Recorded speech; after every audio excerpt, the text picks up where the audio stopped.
sort of language that he's used, I think it's very hurtful. I felt really offended by it. I've never called up before. I felt really upset about it because I feel like there's already so much anti-Islamist stuff in the media.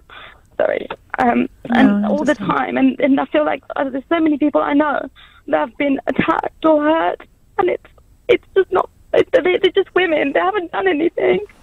And what's happened? What's happened to those people, Aisha? Like they've had their niqabs ripped off. They've been slapped in the street. But I was told to go back home, but they were born here. So friends of yours, yeah? Yes, and it's upsetting, and that's what's a bit scary. Sorry. No, I understand why. A friend of mine who wears the hijab, she was sitting innocently on a plane waiting to take off, and the person who was scheduled to sit next to her refused to sit next to her because she was wearing the hijab. So that probably felt terrible. I mean, it's not violence, but it's pretty unpleasant. We had a death recently, and we had to go to a mosque, and I just covered my head for a little while and to go in. I went into the shop, and the looks I got, I felt like, oh my God, I don't normally cover, but I thought that this is how some women feel. They must be super strong to just even to deal with that sort of prejudice.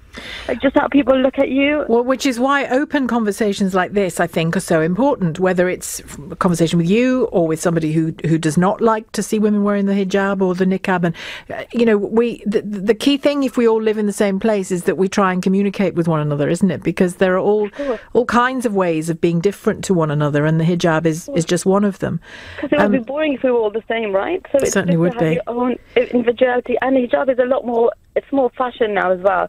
You've probably seen all the blogs and the YouTube videos, and there's lots of women that are coming out. They're wearing the hijab.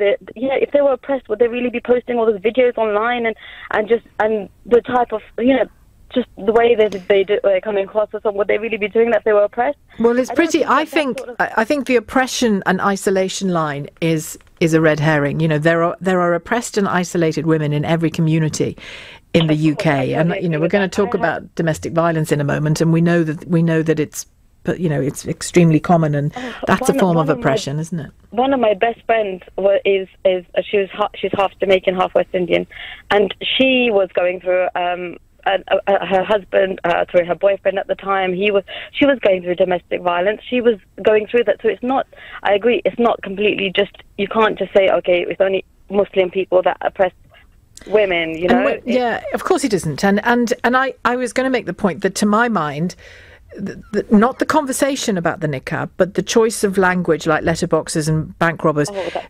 But I can see why you're. Of course, it's offensive. He intended it to be offensive, and there are those saying he is allowed to offend. And of course, free speech allows you to offend, but it also requires something of you, free speech. And I think that's what he deliberately chose to forget. Responsibility as well in that sort of post to have. If he'd made a joke about.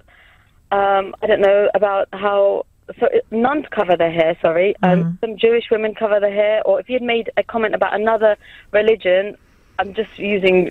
Although, to be fair, because I'm a Catholic, I've noticed it over the years that there's plenty of skitting of Catholic nuns and priests that goes on, and it's kind of expected to tolerate it. So no religion is perfect, and I think that, instead of turning in the modern age where we should all just learn to be tolerant of each other and just learn to get along, because we should have gone past all of this prejudice, where we're all the same.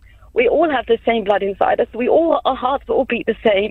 Everybody's exactly the same. So why does it matter what religion you are, what color you are, whether you're male or female? It shouldn't matter. We should be able to get to that stage now. You've explained that you're in a process of deciding when you might be ready to wear the hijab, or whether you ever will choose to wear it. Yes. Has Boris Johnson made that decision harder for you or easier for you? I don't know. See, to be honest, if I'm doing it for myself, and I wouldn't really think about what other people would think of me, because at the end of the day, it would be for myself.